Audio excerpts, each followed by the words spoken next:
truly where sports meets life. That's the tagline of the show, right?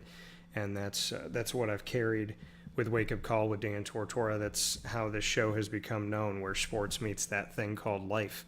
And today I'm doing a special broadcast because we're going to be traveling Wednesday morning during our normal scheduled time. As you know, Wake Up Call with Dan Tortora is live for you every Monday through Friday from 9 a.m. to 11 a.m. Eastern Time worldwide on youtube.com, facebook.com, and mixlr.com, all / Wake Up Call DT. You can also catch us on wakeupcalldt.com's homepage and on facebook.com / live now DT. But because we're going to be traveling, I'm a man of my word. We promise you a show. We're going to give you a show. So some of you are going to watch this tonight, and some of you are going to watch this tomorrow morning during our normal scheduled broadcast. So today is truly the embodiment, as we work to do every single show, of where sports meets life. And where sports meets life, something that I got to experience while here on site on location. For those of you that know, I've been down in the Dallas, Arlington, Fort Worth area, and I've been able to connect the world of sports to life, as we always do here on Wake Up Call with Dan Tortora. So I came down here originally to cover the game for the Cotton Bowl Classic, the 87th Cotton Bowl Classic, between the Tulane Green Wave of the American Athletic Conference, aka the AAC, as well as the USC Trojans of the Pac-12. And having the opportunity to cover this, I also wanted to spend some more time in Texas. So I had the opportunity to do that and to be out in Texas and really get to see everything that's here, and experience all different parts of Texas, experience the life, the food, the history. And so, as I said, Wake Up Call is where sports meets life. We truly, in today's broadcast, are going to look at exactly that, where sports meets life, because my sports coverage of this area and of the great state of Texas has led me into this very life-centric broadcast, a broadcast about the assassination of John F. Kennedy, and the fact that it happened here in Dallas, Texas. So to have this moment to share with you, I didn't want to miss a beat. And because I experienced it today, I wanted to share it today as it is fresh. So like I said, we'll be traveling during our normal scheduled broadcast time, but I promise you a show and we deliver that. So this show is going to be for you all to watch and to listen to. And I thank you all for tuning in.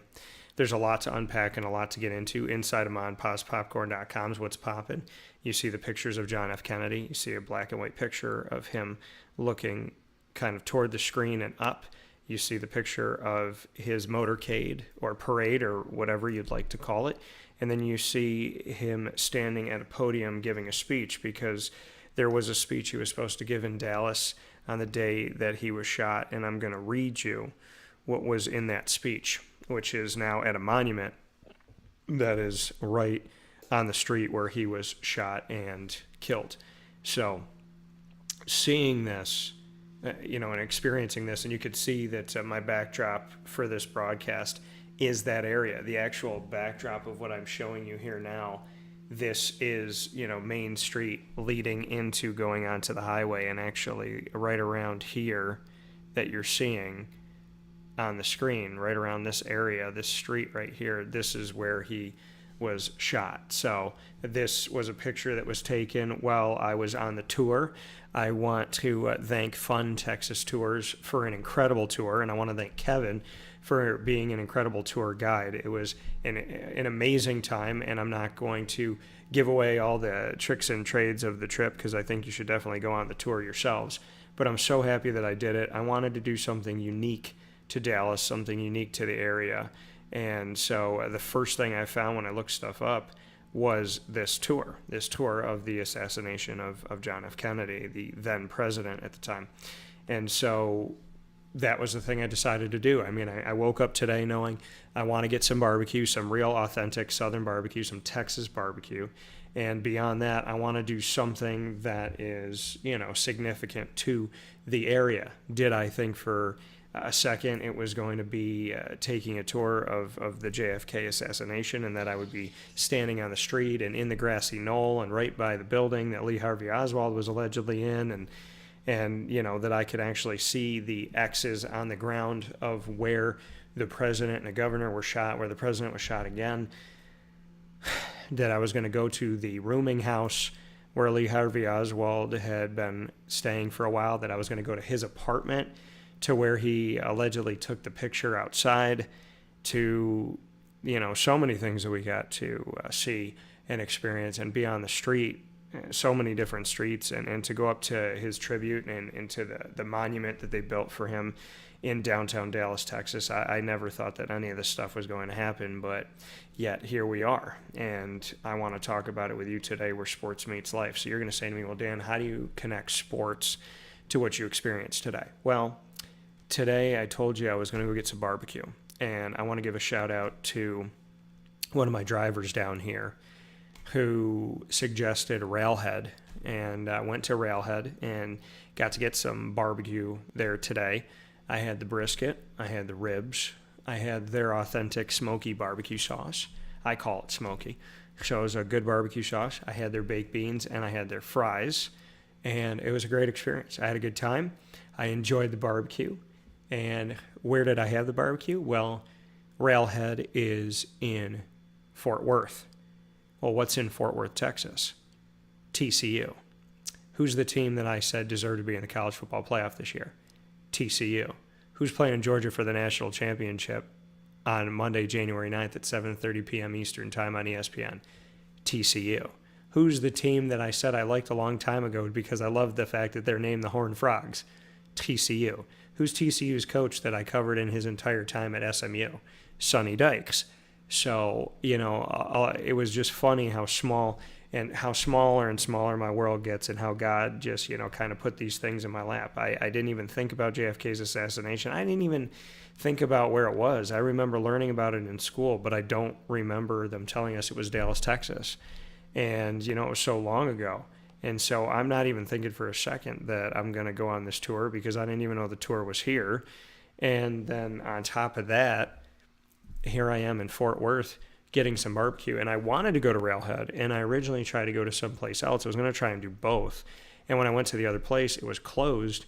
So my driver was like, well, I'm willing to take you to Fort Worth if you still want to go to this place. And I said, yeah, I really do. And so he drove me over there, and we went there and we experienced it. I experienced it. He drove me over there, dropped me off. And so, if the one place wasn't closed, I might have not have gone to Fort Worth, Texas today. And if I didn't go to Fort Worth today, then I wouldn't be in the backyard of TCU. And I didn't even think about being in the backyard of TCU until I went into Railhead, and they had a bunch of TCU stuff. They had lights, they had flags, they had signs of the Horned Frogs. And I'm like, okay, is this a TCU bar? And there was a guy wearing a TCU hat. And then I thought, you know what, just for giggles here, let me look up where in Texas TCU is. Oh, it's in Fort Worth. And then I asked my driver on the way back today, and he goes, yeah, it's 5 minutes in that direction. It's right down that street, right down that road, about 5 minutes. So a very small world, how sports meets life, that covering the Cotton Bowl Classic is what I came down here to do. And I gave myself some extra time because I wanted to discover this part of Texas, and I want to spend more time in Dallas and maybe Fort Worth and Arlington and whatnot. And so coming down here for the Cotton Bowl Classic, covering Tulane, who I've covered for almost a decade, getting to cover USC, who's on the West Coast, and I haven't been out to the West Coast to see them, so I was excited to do that. So being able to do all those things in the Cotton Bowl Classic, to live a kid's dream and be at AT&T Stadium where the Dallas Cowboys play, who are one of my favorite teams, and to stand on the field, to be on the field, to physically be in AT&T Stadium was enough. To be in the Cowboys' home was enough. And then to actually go down to the field, walk on the field, be on the field, I didn't want to leave. And so that, the sports side of things, TCU being in the backyard of where I am today, and then playing for a national championship, and being around the community of people that are supportive and, obviously here and excited to see TCU emerge as one of the final two teams in college football this season. And then to have this JFK Assassination tour that I took, where sports meets life. Cotton Bowl, AT&T Stadium, Dallas Cowboys, Tulane, and Willie Fritz and the team that I know, USC, getting to cover a team that I haven't covered on site before. I don't actually know, that's not true. I did cover USC once. I covered them at MetLife when they played Syracuse. So the second time covering USC on site on location might have been my first time interviewing USC. And thank you to Mekhi Blackman for the opportunity and Justin Dedich and to the Cotton Bowl team that allowed us the opportunity, and USC who allowed us the opportunity, and Coach Lincoln Riley as well, who had his players out there with him. So to do all of that and to experience all of that and then say, you know what, I'm going to stay in the area another day because I don't know when the next time is I'm going to be here. If I'll ever be back here, I want to come back here. And I'd never been to Dallas. It's a city of a team that I love, that I've loved since I was a kid. So I've always wanted to come to Dallas most of my life. And, when I started liking the Cowboys to now, so say almost 30 years. And then to wake up this morning and say, what am I going to do? So you want to know how Wake Up Call truly brings together where sports meets life for this specific broadcast. That's how we do it. The Cotton Bowl, the teams I'm covering, Dallas Cowboys, AT&T Stadium, leads into staying another day, leads into finding out about the JFK Assassination Tour, leads into finding fun Texas tours, leads into going on the tour where sports meets life. Your sportscaster on site on location to have a very special and unique time capsule episode of Wake Up Call that is going to be truly different than any other episode I've ever done. We've done over 1,000 episodes, and this, folks, I can promise you is going to be unlike any other. So let's get into it. Like I said, behind me is the actual location. Some of these buildings, very old buildings, but these, and right behind this brown building that you're seeing is actually the tribute to him, the monument that looks like a giant cube that's there. And so that's actually right on the other side of this brown building here. And so right on the other side of this brown building, and then here on the side that we're on, you're seeing right here, you're seeing the plaza.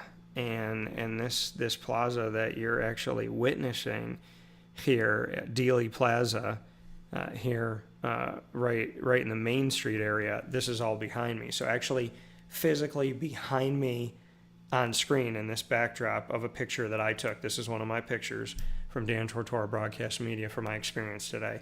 Right behind me is the actual road where JFK was shot and killed. Now, we're going to talk about a lot of different things here today, and we're going to give some background on the story. So, like I said, I'm not going to give up, the tricks and trades of the tour. I'm just going to give you a little background. For those of you that don't know, the day that JFK was shot, November 22nd, 1963. So here in 2023, it's going to be 60 years since it happened, which to me, it's insane. My parents were around 7, 8 years old. And so actually they were, I would say they were 8. I think they were both 8 years old. So looking back on this moment, why was he here? Well, he was here to campaign. He was running for re-election in 1964, and he started early, a little bit over a year early, to campaign in Texas. So, to see him campaign in Texas, he was in different places, different parts of Texas, and his first stop was San Antonio. And he was with Governor John B. Connolly, who was with him in the motorcade. And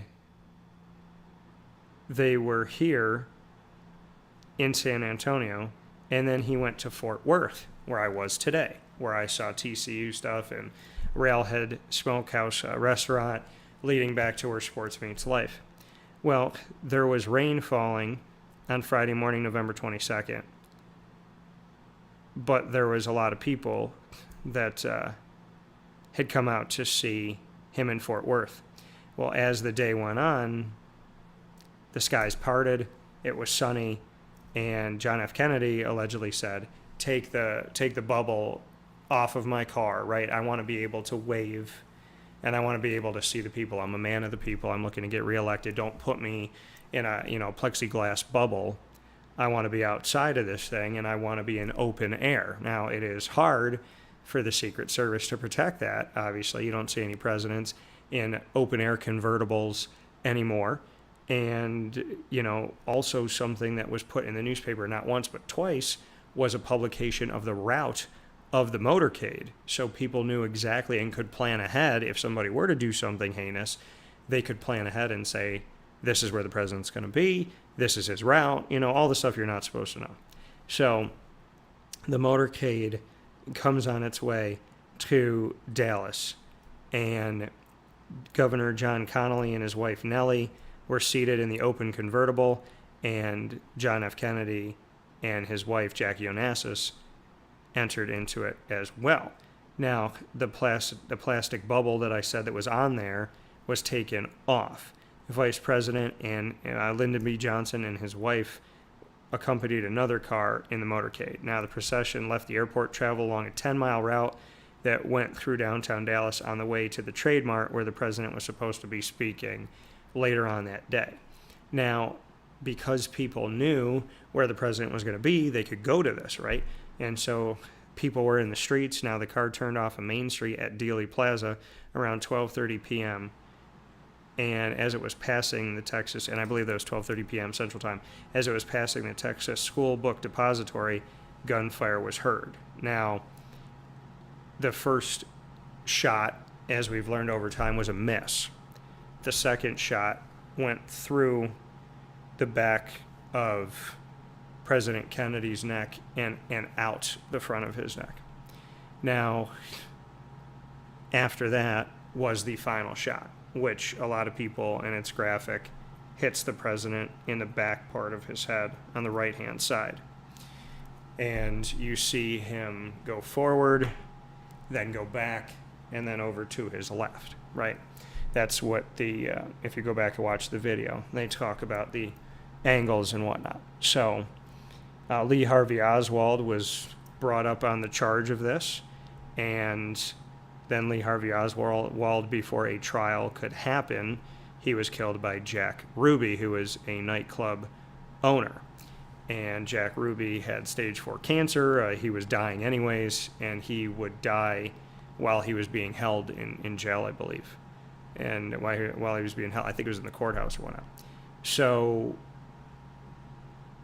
that's the story, right? That's the story of what happened. And you could go on to YouTube and you can watch the actual assassination of JFK. You can watch the video to this day. You can watch the video, and it's not only is this crazy that you could go back and watch this, but Lee Harvey Oswald, when he is shot and killed, that happened on live television, and so that was carried on live TV. And and so to go back and watch that and see that, to see all of it is there's a Zapruder film now, and knowing that he had this film, and it's how things happen, right?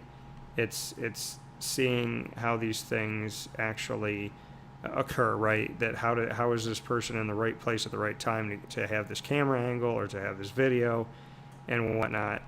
But here we are to see this. Things have happened, just like the people that caught what went on in 9/11, right?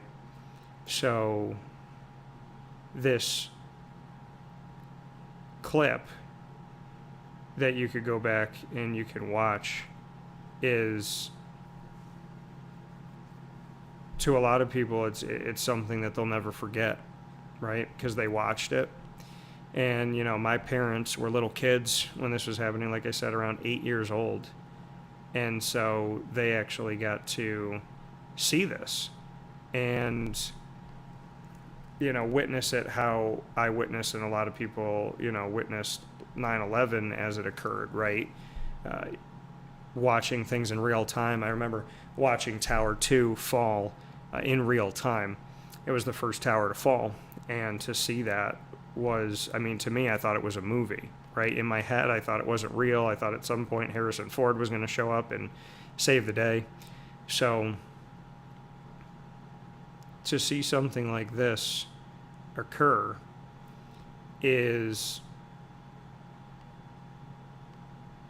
one of the people that I was with on the tour, they talked about it. They talked about the actual experience of it, being a little kid and growing up and hearing about it in France. Like they said, they heard about it all over the world.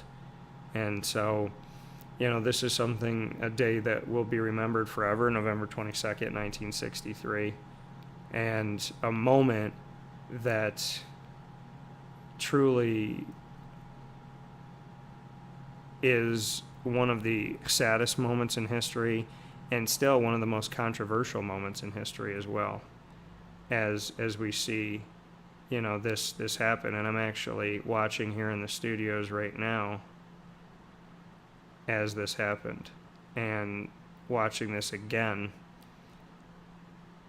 in real time, and having them have the clips of all of this, and Jackie's response and everything that went on here, and seeing the actual clips of this, and again, it's not an easy thing to watch, right? And so tonight, and for those of you that are going to watch it in the morning, I come to you to share my experience of being here, being on this ground. So the background that you'll see here is the background that's behind me. And as I told you, the background that's behind me in the Cafe Kubal studios for this broadcast, as we take a look at the assassination of JFK and my experience of physically walking the steps and driving to different locations. And again, I want to thank Fun Texas Tours, a fantastic tour by Kevin. I definitely would suggest that if you're in the Dallas area or near the Dallas area, that you come take a tour from Fun Texas Tours and check it out and see this for yourself. It was a unique experience. I've been to Gettysburg. I've been to the Freedom Tower. I've been to 9/11 Ground Zero, when it was Ground Zero, and went inside of the church that was across the street. I was there when there were signs put up shortly after things happened, and people had candles and stuffed animals and signs across the street that they had put up for people that they were looking for, and people that had passed away, and remembering people. So I have experienced different things that I can say really make you feel in a way that you can't adequately compare to anything else. And so this is what you're seeing behind me here as we're talking today, and this is Dealey Plaza. And Dealey Plaza, which has been left somewhat untouched for decades, is here in the background. You see in the building here at Dealey Plaza, where you see the U.S. flag, and you see the white pillar area, and then the X in your bottom right screen. That was the what they call the kill shot. That was the final shot number 3, that hit the back of the head of President John F. Kennedy. So that's what you're seeing here in the background. Now, we're going to take a look, like I said, at a bunch of different things. Another look of Dealey Plaza is right here, and that's now the X is in the middle of your screen, that final shot number 3. And so that's because the first shot was a miss. The second shot hit Governor Connolly and hit President John F. Kennedy. And so that area has 2 X's, and that is a little bit back up the road from the shot that you're seeing right now. So this is that final shot that went to the back right part of President John F. Kennedy's head. And this is in Dealey Plaza. And now people drive on this road all day long, every day. And I actually, when I left my driver, I was wondering if I was going to take this road, because I kept thinking to myself, like, how many people drive on the street and don't even know what happened here?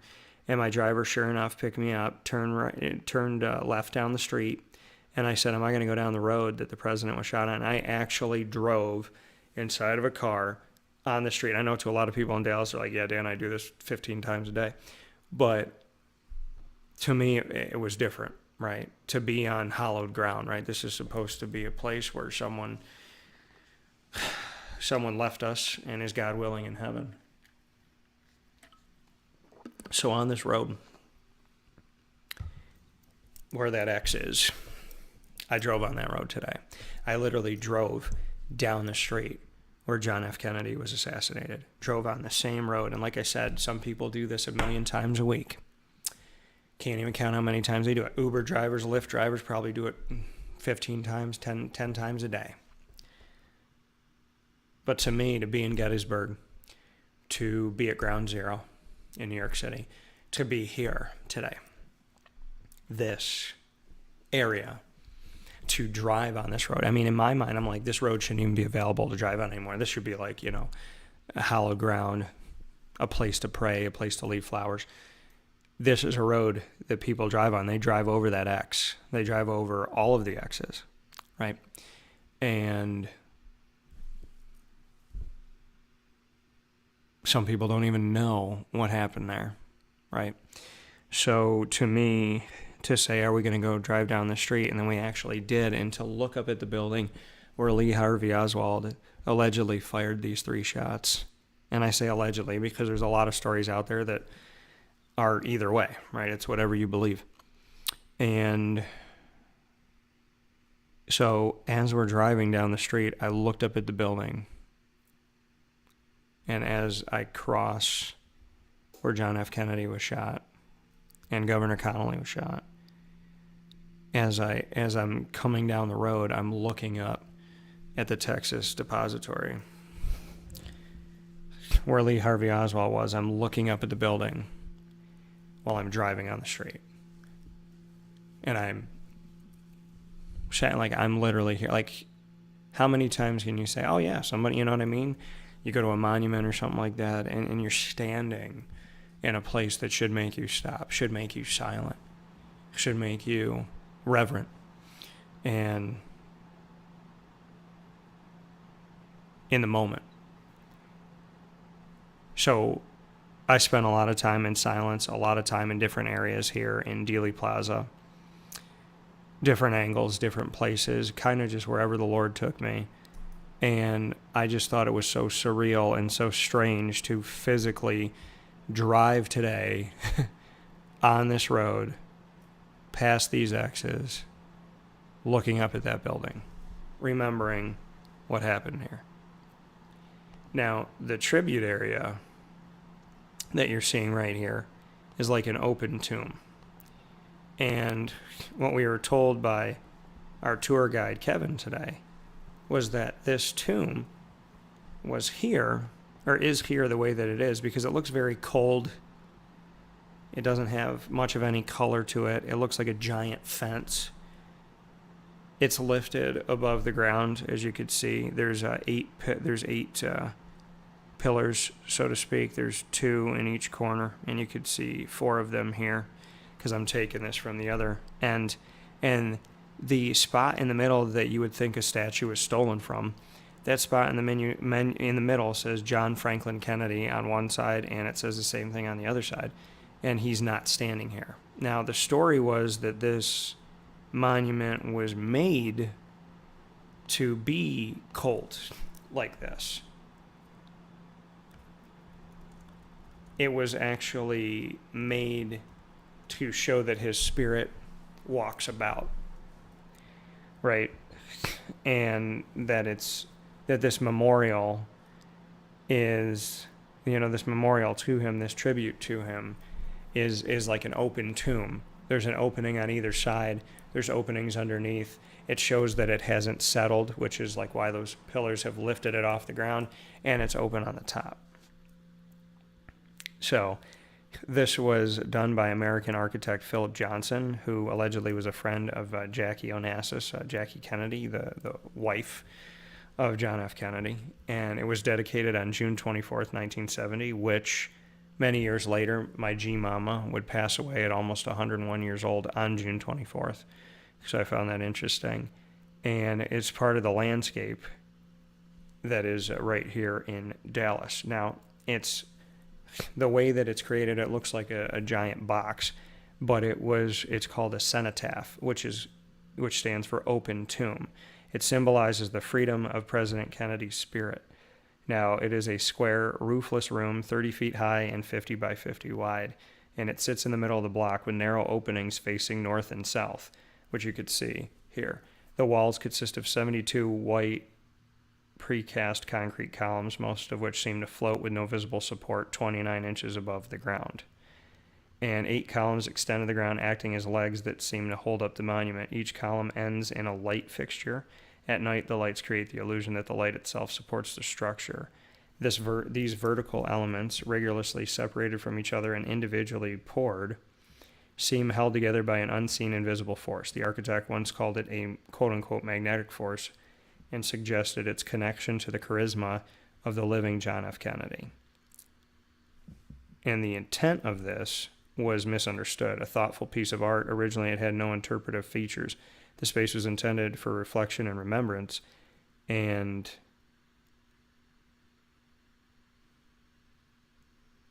this is coming to us from the 6th floor museum at Dealey Plaza, who tends to the upkeep of this memorial. So I want to thank them for that description and information here. And when Jackie was asked about this, and when the media asked her about it because it looked so cold and so just lacking, right? There's not much to it. It doesn't have much color. It doesn't look appealing. There's no statue of her husband within this.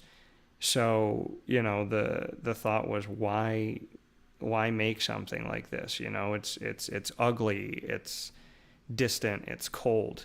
And her response was, well, that's the way that I feel.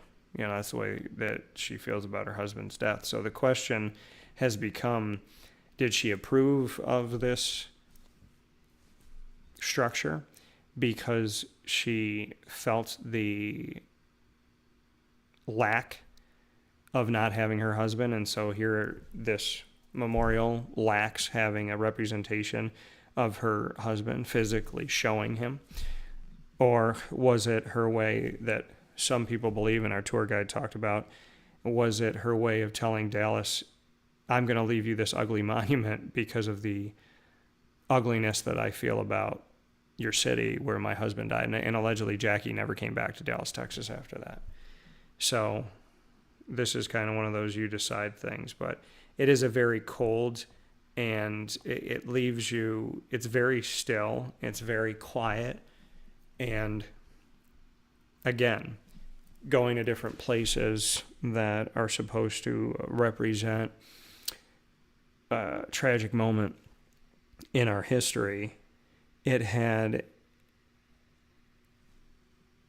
a calming and yet specifically unique silence to it that I experienced when I was there. Now, we're going to go back to the road here in a second, but I want to go to the rooming house where Lee Harvey Oswald was staying. So now the mattress is different. We were told this is not the same mattress, but this is where Lee Harvey Oswald came after the shooting of John F. Kennedy. He had been here. He was estranged from his wife. He was only supposed to see his wife on weekends and their child, and she was going to be having another one. So he was only supposed to go visit his family that he was estranged from on the weekends. She was staying with someone else in Irving, and he decided to go against everything and go and see them on a Thursday night. And allegedly the gun that he used was in that home, and allegedly he went to pick up that gun that Thursday night that he would use, and he wouldn't be at the rooming house where he was supposed to be, but he would return here after the shooting occurred. So this is what the rooming house looks like on the outside. There is somebody who inhabits this home. There's somebody who lives here. The front part of the home is a museum. The rest of it is this person's home. I find it very uniquely kind of creepy and strange that somebody would live in this house, that someone would actually stay here and inhabit, this place that seems to have a ghost, have the ghost of Lee Harvey Oswald, hopefully not the actual ghost of Lee Harvey Oswald, but just the feel of an unsettling, history to it. And here in this picture, what I'm pointing, and by the way, the hand in here is my picture, or my hands. You see my hand in these pictures. Say, Dan, why is your hand in these pictures? Because when you go into the rooming house, where you can't take pictures unless you have somebody in them or something in them. So you have to almost mess up your picture. So, I took pictures of people in it, my hand in it and whatnot. Now, on in here in the dresser, what I'm pointing to is, I think, his arrest papers that kind of state everything here of Lee Harvey Oswald's arrest was sitting here framed. And so very interesting here as we go back to his room, and the dresser was off on the right-hand side in the corner. Now, where Lee Harvey Oswald was arrested, we actually got to go here, and it is the Texas Theater. Now, the Texas Theater is still in operation today. You could still see movies here.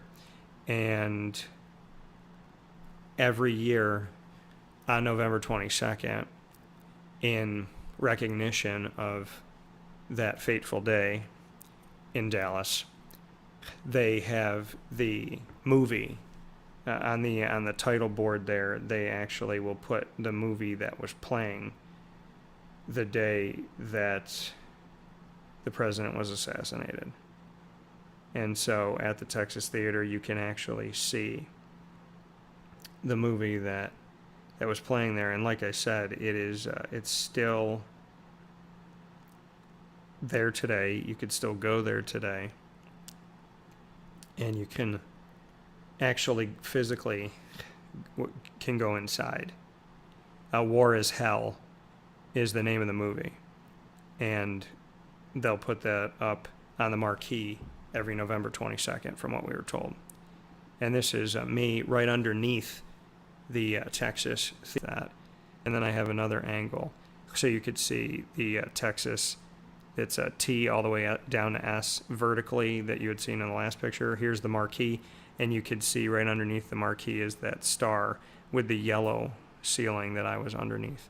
And if you were to zoom into this, you can actually see that they do play recent movies here, and they have a movie that just came out that is actually there in the theaters. So really, really incredible to see this. This is another picture of the tribute where you could see it here in John F. Kennedy Memorial Plaza. And if you go all the way to the right of the screen and you go down the sidewalk to the right of that brown building, you'll be walking right into Dealey Plaza and Main Street, where you can go right over to the Texas Book Depository and see where Lee Harvey Oswald was allegedly stationed, and you can look out onto the street that I said to this day. I mean, it's an entrance to the highway. It's not even like a main street. It's like a main street. It's a highly populated street coming out of the city of Dallas. So this is another look at the memorial area to honor all of that. And some of the other pieces here that we got to see. I'll show you another picture of the road. So this is a picture of the road where off to my right and up would be the Texas Book Depository. And so this is looking down the road. So this is as if John F. Kennedy's motorcade was in front of me, and I was taking a shot from taking a picture from behind them, so to speak. So that's what this angle is of this, and like I said, the Texas School Book Depository would be off to the right hand side of this. And so this is actually a picture of the 6th floor. And if you look at the top window, as I cut off the other floors here, so if you look at that the top window on your screen here, and you see that there is a white box and there is a black dot on it, that is where Lee Harvey Oswald allegedly sat and took 3 shots toward the president, John F. Kennedy. And so this is the actual building that I told you when I was driving on the street I looked up at from the road, like exactly where, John F. Kennedy would have been sitting in his motorcade and looking around. I got to look up at this building as we drove by, which is very strange to relive that. It's like being on a movie set, and then you remind yourself that it's real life. And then here is me looking out over the X. So that is actually my hat. This shot was taken from above my head and looking out at the X. And to the left of the screen, there's the 2 X's where Governor Connolly was shot from the bullet that went through John F. Kennedy. The shot that missed actually went down the road and hit, I think it hit one of the, I don't know if it was a pillar, I forget exactly what he said, but the shot had gone down the road, obviously past the motorcade, and ricocheted off of something and cut the face of someone who was standing as a visitor that was, excited to see the president and came out to wave and whatnot. That was the first shot that went down the street. The second shot, which has the 2 X's on the road because it hit Governor Connolly after it went through John F. Kennedy, it went into and through Governor Connolly. Those 2 X's are to the left of that pole that you see, that green pole on the screen. And then looking dead ahead, straight ahead from my hat, you can see Dealey Plaza, and you can see the X in the middle of the road. And this goes back to another look at exactly where I was, a closer look at that X once again. So you could see it. And then actually a picture of me standing right here. This is not the grassy knoll. This is a hilly area in between the Texas School Book Depository and the grassy knoll where I was standing. So those are my feet looking straight out once again at the final shot, and then went to the back of the head of John F. Kennedy. So here is the grassy knoll. Now, they told us to go three poles. So there's the first pole, the second pole, the third pole, that post, right? The post that you're seeing at the bottom of your screen. Because I took this shot looking out at Dealey Plaza, looking out at the road. Now, they told us to go 1, 2, 3, stand by that post and look straight out. And if you look straight out from this grassy knoll, which really isn't a grassy knoll, it's a parking lot. It's paved now, it wasn't paved before. But looking out through this grassy knoll, you can see that if you eye directly in between these tree stumps, and if you were to point a weapon straight out from this area where you see the post in the bottom of your screen, and you have almost a clear direct shot and a shorter shot from the Texas School Book Depository that is in between these trees and right out in front of you. So you can actually see it. And one of the people that was on the tour actually backed up on the sidewalk and covered the X completely with his head, ironically. So as I was looking and seeing, like, is this a clear shot, he walked right into the shot, and I was like, oh my God. Like, it was just one of those things where I don't believe in coincidences. And he stepped back into it, and his head covered that X completely, and I was like, I could definitely see somebody taking a shot from here. That's one of the conspiracies that allegedly the person earlier that day, there was somebody who was in this parking lot in this grassy knoll area and was inside one of the buildings overlooking it, and said that 3 cars pulled in that day, drove very slowly in the area by the fence, drove very slowly and had bumper stickers of the person running against John F. Kennedy for John F. Kennedy's reelection. And then he said that day that he thought he saw like a bright, like a spark or something, right? Like something that could come from a gunshot or could just be the sun reflecting off of something. He thought that he saw something of that nature, but he couldn't specifically say what it was. Well, this person was on the Dallas highway and passed away from a car accident. And we never got to really, from what I can understand from the information we were given, it seems all too strange and somewhat interesting, I shouldn't say somewhat interesting, very interesting, that the man that allegedly had seen this stuff passed away in a car accident. And we never really got to, in the Warren Commission, that, kind of excused, from what I understood, to kind of excuse this testimony, and, or there wasn't much to it, like a dead end. I mean, you're seeing this angle as I'm talking about it. It looks like a perfect angle. So it's just interesting. And I'm not here to say conspiracy or not conspiracy. I am here to give you the information that I was given today and to show you how clear of a shot this actually looks like. So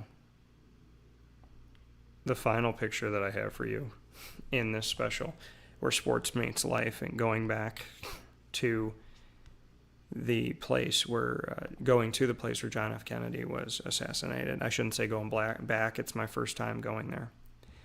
This is me with Dealey Plaza behind me and right behind me over my shoulder where he was shot and killed. And I didn't want to take a selfie here smiling. I didn't think that was the right thing to do. And when I'm serious, I feel like I look very strange because I don't like to, have that face of kind of, anger or whatever.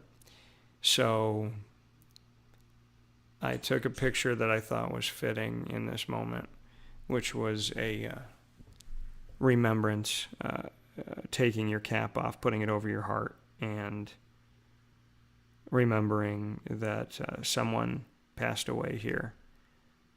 The world completely changed here to be respectful and to honor the life of someone who passed too soon from the hands of anything but God. And this moment, all of these moments from this really moved me in a way that it's hard to put into words, to see what I saw, to hear the stories, to go to the rooming house, to go to Lee Harvey Oswald's apartment, to go to the fence where he allegedly had taken the picture, to hear about his story with his mom and his story with his wife, and then Jack Ruby, to hear the story of Jack Ruby, who shot Lee Harvey Oswald on live television and killed him, and allegedly went to the ground and said, why am I being arrested? I'm a hero, right? I just shot the man that shot the president. So we heard a lot of things on this tour. And what do you believe? Right? And you could feel free to comment here on facebook.com/wakeupcalldt and DT. What do you think happened? Do you believe that the grassy knoll was where a second shooter was set up? Or do you believe that this was a one-man job and that it was something that happened there? John Doe there was also a good theory by Jesse Ventura that the gunmen were inside the storm drains along both sides of the road. So there's another thought to that. Now, I was told today when I was kind of talking about this and trying to gather more information, because I'm somewhere in the middle of, I think there was two shooters, or, it could have been Lee Harvey Oswald. I think it would be really, really difficult for one man to pull this off. You'd have to be in a superb shooter, which allegedly Lee Harvey Oswald was not the greatest shooter out there. So for him to have his best shooting day on the day that he attempts to assassinate a world figure is pretty far-fetched to be like, oh, this is the day where his shot was the greatest shot that he's ever taken. You know, this is the day where, and you got to think about it. I mean, the first shot was a miss. So, you know, in the curvature of the bullet that people talk about, right? Now knowing that there were 3 shots, that kind of takes away the curvature story of the bullet, because how did it go through John F. Kennedy? Well, and if you think about the bullets that were used, the full metal jacket and the round bullets that they had, and the type of rifle that Lee Harvey Oswald allegedly had in this, that what he had with the right bullet could pass through flesh and go into, it was meant to go through a target into another target. And so then you say, well, how can it go into the side of Governor Connolly, go into the side, go into his hand, and then go into his leg? And what they didn't say was that he turned to look at the president, and if he turns like this and it goes through here like this, then if it's going through and then it goes through the hand, so it can actually pass through, and he was sitting down from the president, so the president was higher up. So if the bullet's coming down this way and goes through the president, it stands to reason that it could go through Governor Connolly, go through his side, hit his hand, and go into his leg, because that would be a straight diagonal shot. That the bullet actually, because you say, well, how could the bullet go through the president, and then how could it go through 3 parts of Governor Connolly's body? Well, if Governor Connolly was angled the right way, then that bullet traveling through could go 1, 2, 3, and out.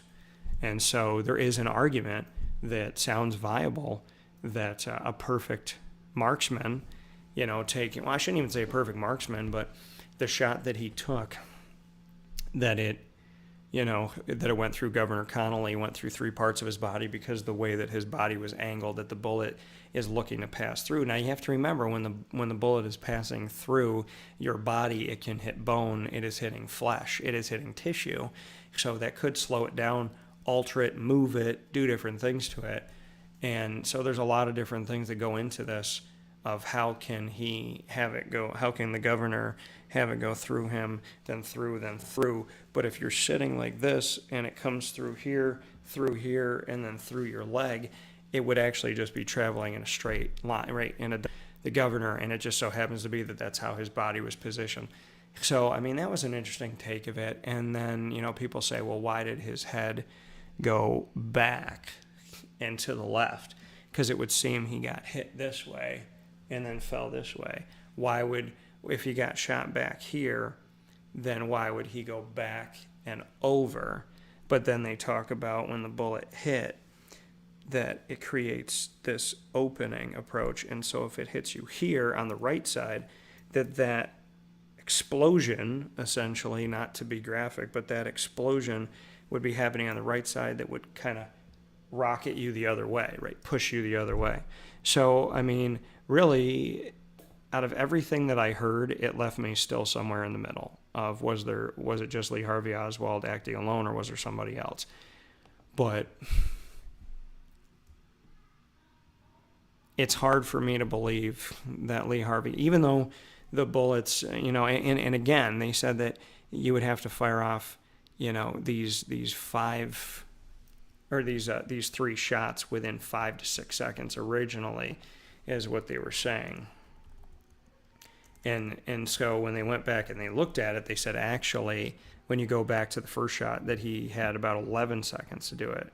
So the Carcano rifle that was used here by Lee Harvey Oswald, now this Carcano rifle that he utilized, not the easiest thing, because you got to load it, and then, you know, do it again, and then do it again. So again, for him to have his best shooting day on this day, where he could have been a little bit, now he was in the U.S. military, right? And so there was that side to his training. But for him to be in this moment, to not be the best shooter out there, to have to do it in 5 seconds later on, they say, okay, 11 seconds, still 11 seconds, okay? 11 seconds to put all this together. You know, it's like you put the gun, shoot, miss, and I mean, you think about this. I'm gonna do this in somewhat fast motion, but I'm gonna time myself here. So if you and forgive me for those, you know, gunmen, you know, people that know how. I don't want to say gunmen, but people that know how to use, you know, a weapon out there, that I might not be loading this Carcanel rifle correctly, but I'm just gonna miss, make, right? Now, I did that in about 6 seconds or so. But at the same time, the question is, how good is your shot, right?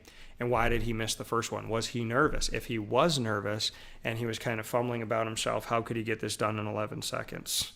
And now the argument of how Lee Harvey Oswald could do this is that Lee had the same shot the whole time, right? From where he was in the Texas School Book Depository, he's looking at the motorcade, and as the motorcade's going, now when it came in, now you think about it like this, when it came in front of the building going a slow, maybe 10 miles an hour, he had an easy shot. He had an easy shot. Now, why wasn't that shot taken? Because that shot was right in front of him. I mean, it's literally like just pointing right out the window type of thing. So you got a shot right there, and you don't take it. As the car turns and starts to pull down the road to go toward the highway, you take the shot and you miss. Now, the argument that was told to me is he took 3 shots. He's looking at the president from behind, and the president is just getting smaller down the road, but it's the same angle, right? You're taking the diagonal shot. Now, I would argue as you're coming around the bend, that road that I was on, you might not be able to tell it from here behind me or from the pictures I showed you, but that road curves to get on the highway. So you're not going, I mean, it's curving around. And I looked from where the spot was up at the building, and obviously trees can grow over time. This was almost 60 years ago. But I think to myself, were those branches there? Was there any obstruction? Because now when you look at this tree, you know, there is an obstruction. There's not a perfect shot. So for you to be looking and to shoot down that street and to have the road curve the way it does, yes, your target is right in front of you, and and that's the thing, is he's getting smaller and smaller. If you missed your first shot when he was closest to you, how could you become a better shooter as he got farther away? And like I said, the grassy knoll angle is a lot better of a shot. Now, the argument there for the grassy knoll is that some people believe that when you are trying to hit a target, that the toughest target to hit is the one that's moving side to side. And if you're in the grassy knoll, the president is moving from the left to the right, left to the right. Where if you're up in the school book depository, he's just moving straight down. Now, John said, no way one man did this. Even the medical personnel who treated JFK at the hospital stated that the head wound was an entry wound from the front of the head. If you are somehow still believing the main story, you need to get your head checked. So John, you know, saying, hey, I believe there's another shooter. And like I said, brings me over to the grassy knoll. Now, looking at that grassy knoll once again, everything that I heard about this story, I can't believe that Lee Harvey Oswald was just a deranged egomaniac who thought that he was so amazing and so great and just wanted the world to know that he was so successful, right? Because there's these different stories about, did he go to Mexico? Was he trying to go to Cuba? You know, was he really trying to renounce his citizenship to the United States and stay in the USSR forever? Why was he there for a couple of years? Type of thing. So there's the whole story of who was he trying to be? Was he playing a double agent? Why when he was arrested, did he have 2 different licenses with 2 different names on it? Why at the rooming house was he under a different name? So, you know, you look at kind of that story and, you know, is this man just a man who was told by his mother his whole life that he was going to be somebody and he didn't really need to work that hard and he became narcissistic? Does that lead to, you know, what was his vendetta against John F. Kennedy? What did John F. Kennedy do to him? That he had this following of people that considered him their leader. right, to do their bidding. Remember Charles Manson, he was, he had followers. There's people out there that are absolutely insane. Mussolini, Hitler, that had followers. And that didn't seem the case. Lee Harvey Oswald, he seemed like a loner. Jack Ruby, who shot him, what we were told today was, Jack Ruby, he was crazy himself. He was out of his mind. He thought his dog was his wife, and, this, that, and whatever. And that Jack Ruby was just this bipolar guy who was crazy too. So, and that's what I said to the tour guide today. I was like, in trying to look at all angles of this, the question that comes to mind is, are we really to believe that these were just two crazy men just doing crazy things? That Lee Harvey Oswald was just crazy enough to try and assassinate the president and succeed, and Jack Ruby was crazy enough to believe that if he assassinated JFK, he would be considered a hero. It's up to you to decide, but the whole time I've been talking, you've been looking out from the pole that we were told to stand at, which has a direct shot to that final X, which is where the president got shot in the head. And to me, I was told this is a difficult shot to take because it's side to side. I look at it as, if you're a good marksman, you know how to hit a moving target, right? And whether you're up in the building or you're here in the grassy knoll, you know how to hit a moving target. And as the target is coming into your viewfinder, to be able to do something like this. Now remember, whether or not you believe it's Lee Harvey Oswald or Lee Harvey Oswald and somebody else, somebody missed the moving target the first time when it was closest to the Texas School Book Depository. This shot looks even closer in person from the grassy knoll. And the fact that the only eyewitness that described that there were people kind of scoping out this grassy knoll earlier, in the day, happened to just kind of coincidentally die in a car accident on the Dallas highway, seemed, and obviously it wasn't the day of that happened, but that also seemed strange. There was never a trial by jury. There was never a trial by jury for any of this, and that didn't create any type of closure. And to this day, almost 60 years later, I stood there today saying, I don't know if I believe it was just Lee. And then I walked to the area and I looked around the area and I was like, it doesn't make sense that it was just Lee. It just doesn't make logical sense that it was just Lee. But at the end of the day, it's up to us to decide, decipher, look at the information. Not everything has been released still to this day, almost 6 decades later. We still don't know all of the information that the CIA knew and whatnot. We do know that the leader of the CIA was fired, so he had a reason to be angry at the president. And we know that there were different things going on. There was a failed attempt in Cuba of overthrowing Fidel Castro. There was a lot of other things going on in the background. And for Lee Harvey Oswald, the people that he went after were people that he seemingly had either a connection to or that threatened his life. And I'm still not clear on where his connection was to the president, nor what his connection was to anybody threatening his life in that moment. And for Jack Ruby, if the man's bipolar and a little bit off and whatnot, he had no history leading up to that point. And what would compel him to do such an act after so many years of, maybe to some people just being a crazy person, right? We all probably know somebody who's a little off, somebody who you're a little bit nervous to be around, or who's said or done something that's made you feel a little unsettled. But it's a big jump to say, well, this person unsettles me too.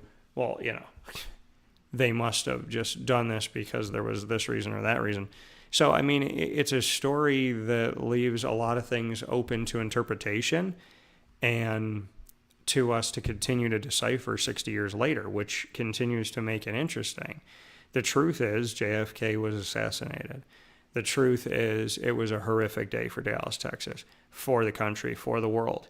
The truth is, it changed, how you release information to the media about the president, the fact that the president never shows up on time, the fact that you're not going to know the route the president's taken. I remember during 9/11 that they showed a picture of the bunker that they said President Bush was in, and they were talking about like where it is, and they took a picture of it, and I was like, I really hope this is smoke and mirrors, and that they're taking a picture and talking about a location that is not where he is, and that this is to just put people off the scent. Because if you're literally physically saying, oh, he's right underneath this trap here, and this is where we're located, that would command everybody to that area that would want to do him harm. So I was always hoping that time during 9/11 was hey, we're going to send you here, because that's not really where he is. Because if that is where he is, that was one of the dumbest, most asinine things to do. In the case of telling everybody where the motorcade was going, well, they said they wanted people to show up. He was trying to get reelected. They wanted people to come out. They didn't want him to tour the streets of Dallas and have nobody be there. The whole point of him being there as a man of the people was to see the people. So it makes sense that you would want people to know, yet if I'm the president of the United States, I'd ask myself a question. Why was my entire route told? I'm not the Macy's Day Parade. And number two, why was it republished a day before in the paper again? Now, the sad thing about all of this is not only the death of John F. Kennedy and its effect that it had on the world and all of his loved ones, but it was also the speech he never got to give, which is a very profound speech, which was located where I am right now with Dealey Plaza behind me. It was located pretty much where I'm sitting here right now, looking out at Dealey Plaza, and it reads as follows. We in this country, these are the words that were allegedly written by John F. Kennedy to say at the place that he was traveling to from this motorcade that he was going to be speaking at in Dallas. Quote, we in this country, in this generation, are, by destiny rather than choice, the watchmen on the walls of world freedom. We ask, therefore, that we may be worthy of our power and responsibility, that we may exercise our strength with wisdom and restraint, and that we may achieve in our time and for all time the ancient vision of, quote, peace on earth, goodwill toward men, end quote. That must always be our goal, and the righteousness of our cause must always underlie our strength. For as it was written long ago, quote, except the Lord keep the city, the watchman waketh, but in vain, end quote. John Fitzgerald Kennedy. This was supposed to be the address delivered at the Dallas Trade Mart on November 22nd, 1963, that he never got to make. I'm going to read it again, and you can also see this looking out on the street, on Main Street, where he was, Main Street and Elm, that area where he was, by Dealey Plaza, where he was assassinated. Once again, these are the words he never got to give. We in this country, in this generation, are by destiny rather than choice. Destiny rather than choice. The watchmen on the walls of world freedom. I thought watchman was interesting right here. We ask, therefore, that we may be worthy of our power and responsibility, that we may exercise our strength with wisdom and restraint. So not just exercise your strength, but to exercise your strength with wisdom behind it and restraint, and that we may achieve in our time and for all time the ancient vision of, quote, peace on earth, goodwill toward men, to have it now and for all time. That must always be our goal, and the righteousness of our cause must always underlie our strength. So again, saying that there was something more important than the strength of the nation. The righteousness of the cause, not just the strength that the country has. For as was written long ago, quote, except the Lord keep the city, the watchman waketh but in vain. Except the Lord keep the city, the watchman waketh but in vain, end quote. The address that John F. Kennedy was supposed to make at the Dallas Trademark on November 22nd, 1963, that he was never able to make. So, again, where sports meets life, here on Wake Up Call with Dan Tortora, spending time in this broadcast to speak on my experience of the JFK assassination tour, learning about Jack Ruby, learning about Lee Harvey Oswald, learning about John F. Kennedy, learning about the conspiracy theories, learning about the original theory, learning about what happened that day and that time, getting background on the players that were involved within all of this, going to the memorial and the coldness and the detachment of that memorial, and being able to actually drive on the road, be by the building, touch the area, be at the grassy knoll, stand there, look up at the sixth floor where Lee Harvey Oswald was, to see the X's that are forever etched onto the street. And not only that, but the police officer that was shot by Lee Harvey Oswald in a different neighborhood, to see the X on that street, to go to Lee Harvey Oswald's apartment, to go to the rooming house where he went after all of this happened, to walk into his room. And I will tell you, of all the places and the different feelings that I got, there was a certain feeling in the rooming house that was more dark. I don't know if dark is the word. It was more of the smell in the room. It almost smelled like how it would have smelled 60 years ago. So the smell in that room and the energy of that room felt like there was something menacing to it. Maybe dark is the word. So to go through all of this and to see all of this, the whole point of coming to Dallas, to coming to a city that I've always wanted to come to, was to experience Dallas. And I thought that going there and doing this today, I really did get to experience not only Dallas, but to experience a part of our history. A moment that my parents will never forget, just like I remember everything. I remember so many things about 9/11. I remember point by point, 21 years later. And here my parents are all these years later, almost 60 years later, remembering, being 7, 8 years old and experiencing this day of the JFK assassination. So I want to thank Fun Texas Tours. I want to thank the city of Dallas.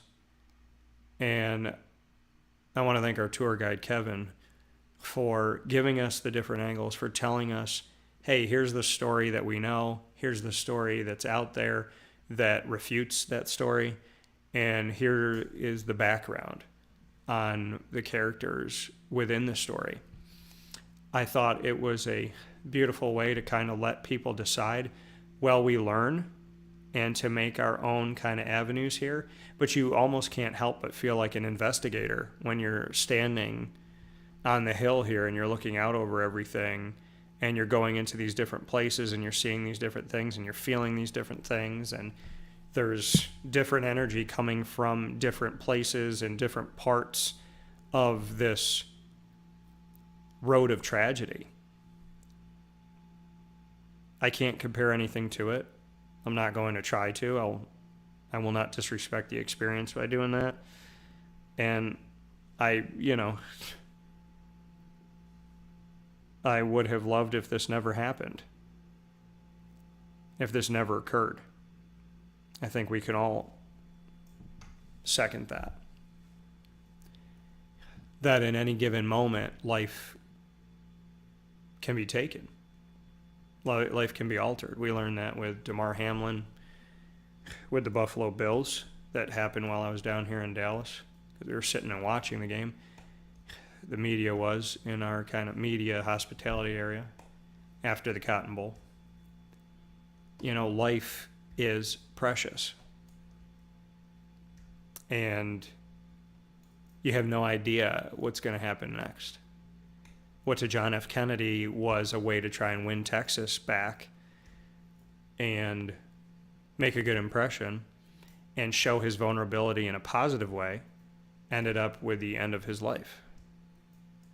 What once was a detour from the original plan of where they were going to drive to, as they were going to go straight down Main, and it was like, no, we can't go straight down Main, because if we go straight down here, then, we're going to get onto the wrong part of the highway. We need to go the other way, so let's make a right instead, and then we'll make a left, and we'll go down this road closer to this building. Now, Lee Harvey Oswald, think about this. He got the job at the Texas School Book Depository weeks before, I think it was 6 weeks before any of this happened, that the motorcade was coming in and that it changed its course. So it's not like he got the job because he knew the president was coming and he knew where he was going to be and he knew everything that was going on. He got the job before any of this happened. So again, it leads to this predetermined, premeditated murder, that it couldn't have been premeditated because he got the job before he even knew the president was going to be there and where the president was going to be. So that refutes it too, as to, okay, well, he was in this building that had an angle and had a shot on the corner here, but he didn't take the job for that reason. And he was also, there were notes of different things that he had left to his wife about things he was going to do, and somebody that he was going to go out and hurt, and this, that, and whatever. And allegedly there was never a note about his desire to hurt John F. Kennedy. Now this man, Lee Harvey Oswald, who is known to be allegedly narcissistic and think that, he was going to become famous and that he was some great man, if he's out there telling her, hey, I'm going to hurt these people and this is what I'm going to do, and he's leaving her letters about this, like, hey, you might find me in jail tonight because I'm going to hurt this person, why didn't he leave one about the president? Wouldn't that have been his biggest stage?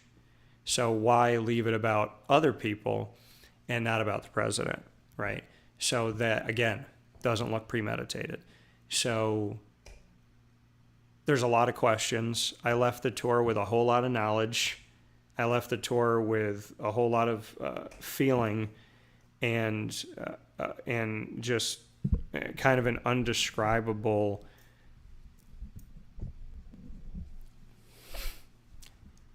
memory that I will take from this day, but without the clarity of being able to sit here and tell you definitively this happened or this happened or this happened or this happened.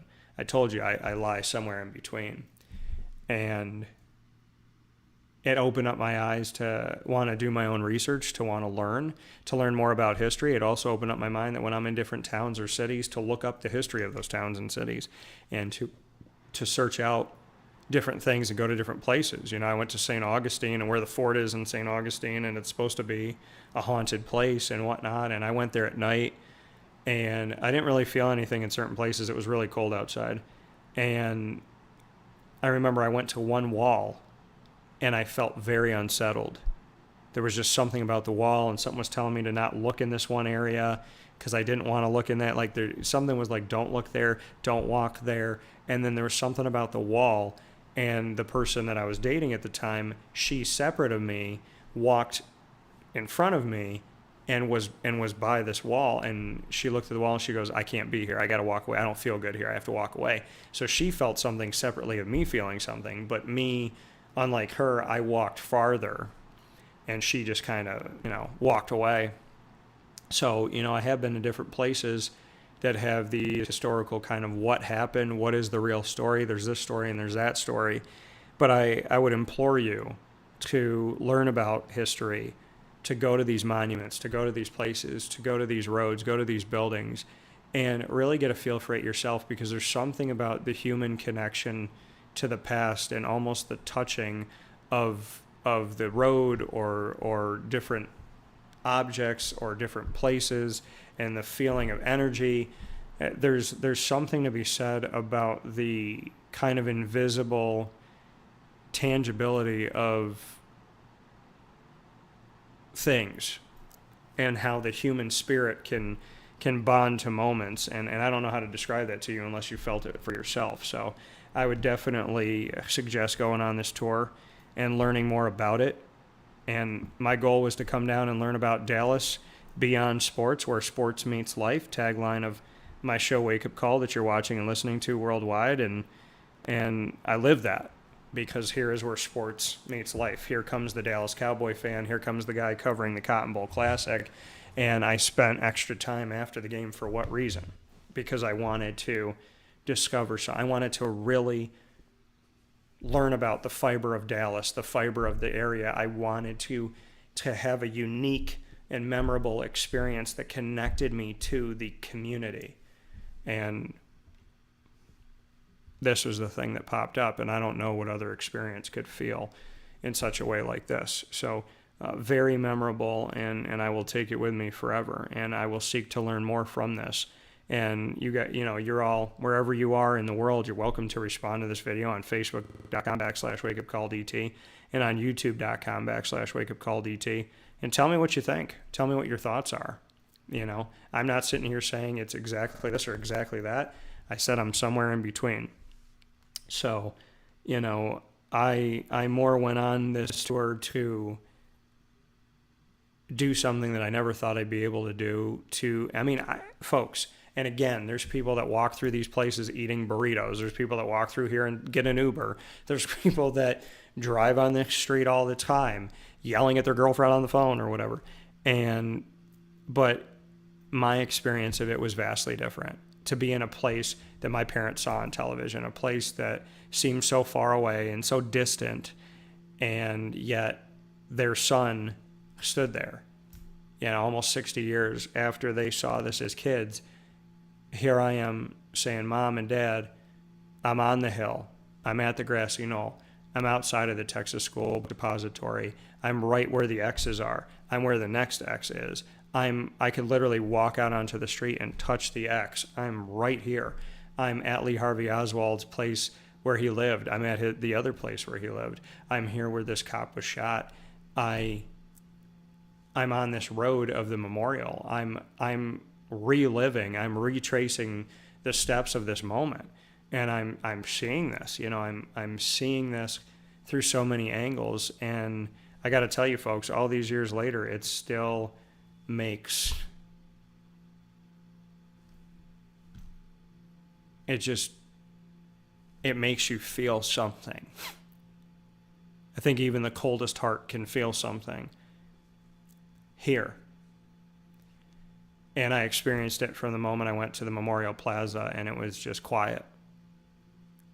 And people were just kind of walking around, not necessarily doing anything except for reading the signs on the ground, the one that's standing up, going up to the monument, walking into the monument, looking around the monument, standing there, and just kind of living in the moment. It was a horrible moment in our history, and I can't even believe that to this day you can walk right up to it.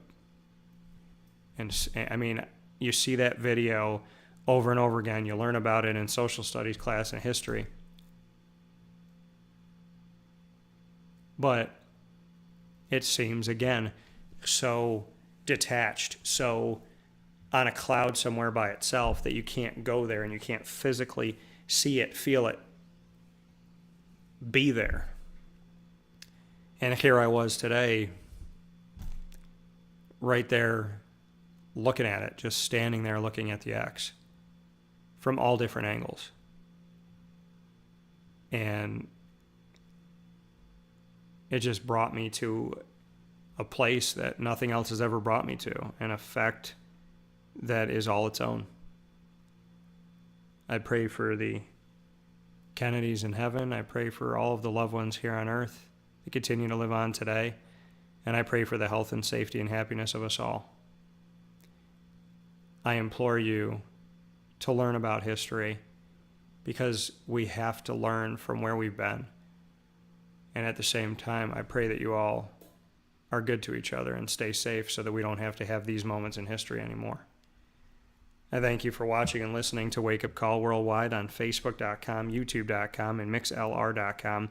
Watching and listening worldwide, YouTube.com, Facebook.com, and MixLR.com, all /WakeUpCallDT, Facebook.com /LiveNowDT, and on WakeUpCallDT.com's homepage. Wake Up Call with Dan Tortora archives our broadcast, and you can go back and watch on Amazon Music, Audible, iHeartRadio, iTunes, and Apple Podcasts, MixLR, Player FM, Podbean, Podvine, Stitcher, TuneIn, Spotify, and YouTube. All you have to do is search Wake Up Call with Dan Tortora, or one word, Wake Up Call DT. And a big thanks to all of our incredible partners in Central and Upstate New York: Cafe Kubal, Carvel DeWitt, the Wildcat Sports Pub, Witty Wicks, Avicoli's, PB&J's Lunchbox, Ma and Pa's Kettle Corn and Popcorn Factory, K9 Camp Dog Daycare, Mother's Cupboard, 317 at Montgomery, Great Lakes Honda City, Chick-fil-A Watertown, K9 Campground Dog Boarding, Chick-fil-A Cicero, and Chick-fil-A Clay, and of course Pizza Man.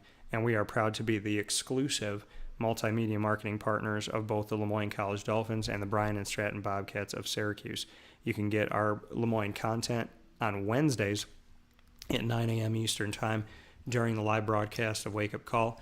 We air our specials called Inside of Dolphin Time with the Lemoyne College Dolphins on the first and third Wednesday of each month. It is AD and DT with Athletics Director Bob Beretta and myself, Dan Tortora. And every second and fourth Wednesday, the Dolphin Dive, where we dive into the stories of student athletes, coaches, as well as administration, future Dolphins, and alumni. You can get all of this information and all of these shows on the Dolphins by going to the Lemoyne tab on wakeupcalldt.com and by subscribing to youtube.com /wakeupcalldt. For more information on your Dolphins, go to lemoynedolphins.com.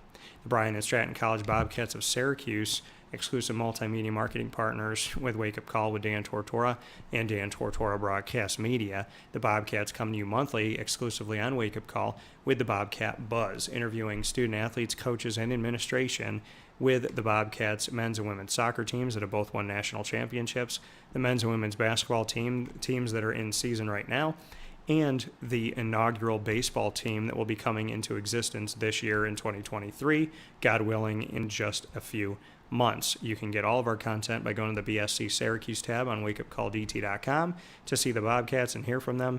And of course, you can go to youtube.com /wakeupcalldt to get our Bobcat coverage. Once you subscribe to the channel, you can search Bobcat Buzz. For more information on your Bobcats, go to syracuse.bscbobcats.com. With all of that being said, Wake Up Call with Dan Tortora from the Cafe Kubal Studios, on the road with you where sports meets life. We're happy to start off the new year of 2023 in Texas, in the Dallas, Fort Worth, and Arlington areas. I want to thank everybody. I want to thank the awesome experience at the Cotton Bowl Classic. I want to thank AT&T Stadium, the Dallas Cowboys, Jerry Jones, Scotty Rogers, everybody that worked at the Cotton Bowl Classic, Tulane University, University of Southern Cal. I want to thank the players I got to speak with from Southern Cal, a cornerback, Mekhi Blackman, as well as right guard Justin Dedich. I want to thank Tulane quarterback Michael Pratt. I want to thank linebacker Dorian Williams, running back Tajay Spears. I'd also like to thank tight end Alex Bauman, and would like to give a special thanks to defensive tackle Patrick Jenkins and cornerback Jarius Monroe, as well as head coach of the Tulane Green Wave, who won the Cotton Bowl 46-45, scoring 16 unanswered points after being down 45-30 with 4 minutes and 30 seconds left on the nose.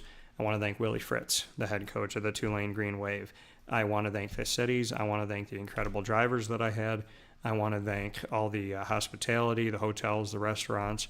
I want to give a big time thanks to trying out Railhead Smokehouse, my first experience of true Dallas barbecue. Well, I should say Fort Worth barbecue, Texas barbecue. So big shout out to Fort Worth. Shout out to TCU, a team that I have promoted from afar, and I got to be just a few minutes from campus in this trip. So, I mean, this trip was very fruitful. Like I said, Dallas Cowboy fan, always wanted to come down to Dallas, always wanted to go to the stadium, always wanted to see where the Dallas Cowboys called home, to get to come to AT&T Stadium, to stand on the field, to broadcast, to do what I love and love what I do, and then to say I'm going to stay, a little bit after because I really want to experience Dallas And to be able to do that by going to on the JFK Assassination tour was a experience beyond anything I could ever ask to do the day after one of the greatest moments of my life. So thank you to everybody involved. Thank you to Fun Texas Tours. Thank you to Kevin, our tour guide. And thank you to all of you watching and listening from wherever you are. So in the meantime, God bless. No stress. Do your best. I pray for all of you for health, safety, happiness, goodwill toward all. And to the soul of JFK, thank you for letting me walk the hallowed ground. And God bless you in heaven. And to your loved ones in heaven and beyond, I pray that you are sleeping sweetly.